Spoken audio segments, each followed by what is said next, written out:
ताबड़तोड़ बम धमाकों से देखिए तेहरान दहल गया है। ईरान की राजधानी तेहरान में एक साथ 20 धमाके हुए हैं। इजरायल की सेना ने तेहरान पर 20 बॉम्ब बैक टू बैक यहां पर दागे हैं। आईडीएफ ने तेहरान में बड़े नुकसान का दावा भी किया है। देखिए ईरान भी कह रहा है कि अब ये युद्ध तो रुकने वाला नहीं है, क्योंकि ईरान जानता है कि उसे बहुत बड़ा नुकसान हुआ है और अब वो बदला भी इसका लेगा। इसका ऐलान भी यहां पर नए सुप्रीम लीडर के जरिए कर दिया गया है। लेकिन आप खुद देख लीजिए ईरान की धरती किस तरह से इस वक्त थर्रा रही है। इजरायली सेना के धमाके और ज्यादा खतरनाक हो चुके हैं। 20 धमाके।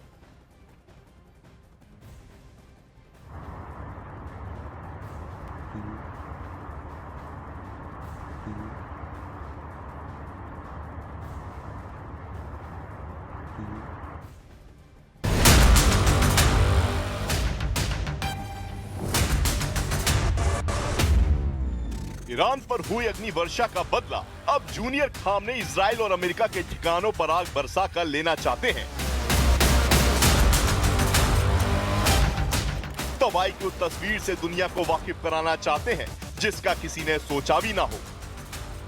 ये किसी और के नहीं बल्कि ईरान की सत्ता में बैठे उनके अधिकारियों के दावे हैं और इन दावों को हकीकत में बदलने के लिए ईरान ने तैयारी शुरू कर दी है।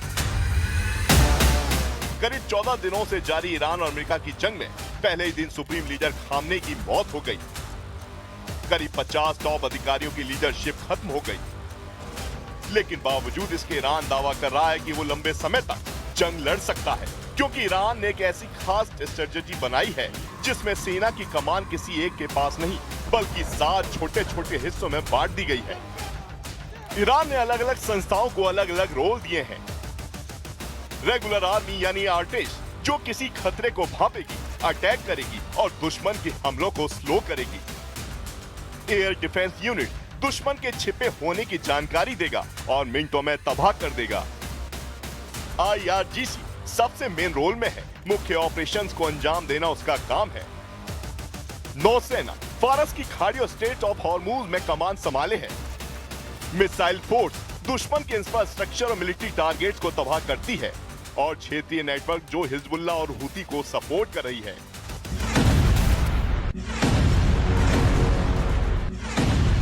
ईरानी विदेश मंत्री के मुताबिक ईरान ने करीब 20 साल तक अमेरिका की जंगों का अध्ययन किया, इससे सीख ली और फिर एक ऐसा सुरक्षा ढांचा बनाया जिससे भेदनाम इजराइल के लिए लोहे के चबे चबाने जैसा है। इजराइल अमेरिका के खिलाफ ईरान दोगुनी ताकत से भिड़ रहा है। सेना को 7 हिस्सों में बांटकर हर ग्रुप को नई जिम्मेदारी सौंपी है।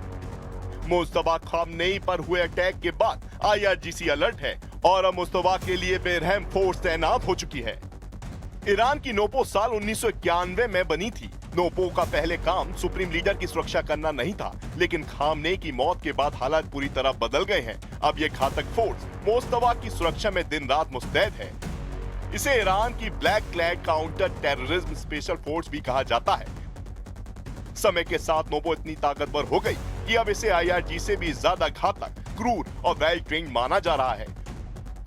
नोपो के पास अत्याधुनिक हथियार है। बंदक छुड़ाने जैसे खतरनाक मिशन को अंजाम देना ही इसका मेन काम है। लेकिन पहले नोपो अपहरण आतंकवादी घटनाओं से निपटती थी। नोपो की 4 ब्रिगेड तेहरान, एक मशहद और एक इस्फहान में तैनात है। इतना ही नहीं, नोपो के जवान मनोवैज्ञानिक रूप से बहुत मजबूत माने जाते हैं। नोपो के कमांडो खूंखार हैं, वो तबाही मचाना भी जानते हैं और हालात को कंट्रोल करना भी। ईरान के कई ऐसे ऑपरेशन थे जिसमें नोपो ने अहम जिम्मेदारी निभाई और अब ये फोर्स बाज वाली निगाहों के साथ मुस्तफा खामनेई के इर्द गिर्द घूम रही है।